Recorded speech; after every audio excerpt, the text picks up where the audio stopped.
64-year-old vendor from Greenwich Park reported missing. Hi again and welcome. This is Links 007 TV News Report, and we'll be right back with the full details to come. Welcome to Links 007 TV News Report, providing you with the best in local and international news updates.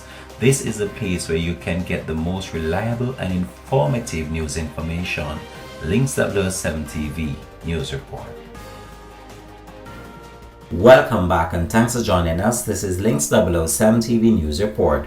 64-year-old Pauline Phillips, a vendor of Greenwich Park Road, Kingston 5, has been missing since Tuesday, March the 6th. She is of dark complexion, slim built, and about 167 centimeters or 5 feet 6 inches tall. Reports from the Spanish Town Police are that Pauline was last seen at home around 10 p.m.